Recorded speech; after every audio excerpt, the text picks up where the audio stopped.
Alors dans cette vidéo, je vais vous présenter ColorPic, qui est un utilitaire pour capturer de la couleur sur votre écran d'ordinateur et pour créer des nuanciers et des palettes.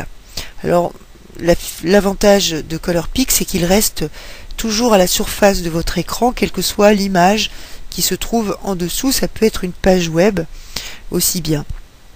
Alors il y a la possibilité également de replier les différentes zones de travail pour que ça prenne moins de place lorsque vous n'utilisez pas ColorPic.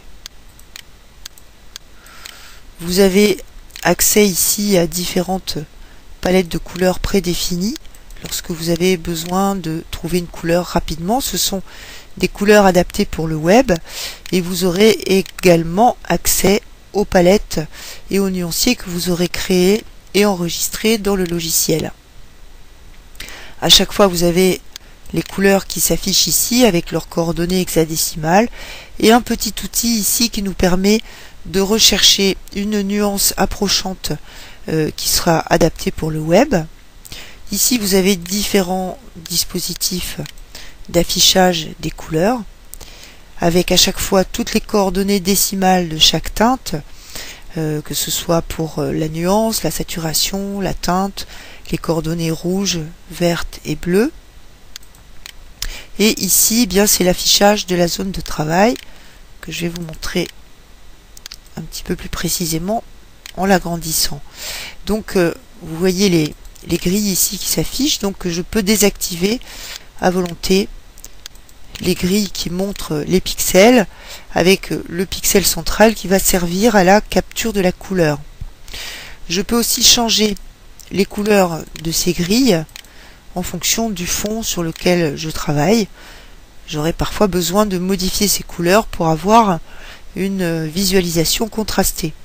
Je peux aussi travailler sur des zones de 3 pixels sur 3 ou de 5 pixels sur 5, et je peux également calibrer la largeur des pixels sur lesquels je travaille. Donc ça donne énormément de confort. Voilà, je vais replier cette zone. Maintenant, je vais vous montrer comment créer une nouvelle palette. Donc, je pars toujours d'une palette vide. Ça s'appelle Empty Palette. Vous allez trouver ça dans votre menu ici. Et à chaque fois, vous devez sélectionner une fenêtre, la fenêtre dans laquelle va venir s'inscrire la nouvelle couleur que vous allez capturer sur votre écran. Donc, j'ai sélectionné ma fenêtre. Je vais promener le curseur de ma souris sur mon image, et pour capturer la couleur je vais appuyer simultanément sur CTRL G. Voilà, ma couleur est capturée. Vous voyez le petit mot grab qui s'affiche ici.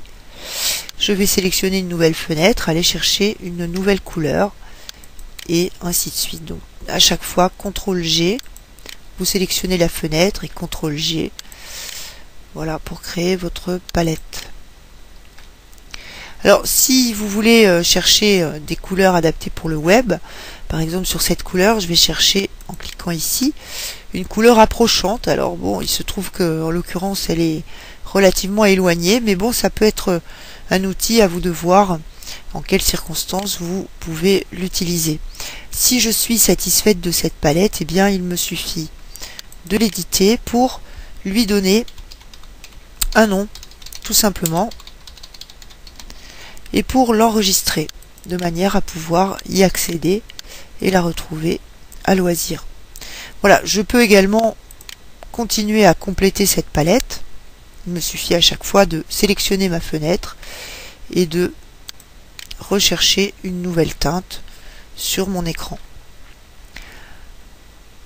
Si je souhaite supprimer une palette, eh bien il me suffit de cliquer sur Delete ici, et la palette qui s'affiche dans cette zone va être supprimée. Voilà, j'espère que cette courte vidéo vous aura permis de saisir tout l'intérêt de ColorPic. Je vous en souhaite bon usage. Je vous remercie pour votre écoute et je vous dis à bientôt pour une prochaine vidéo. Au revoir.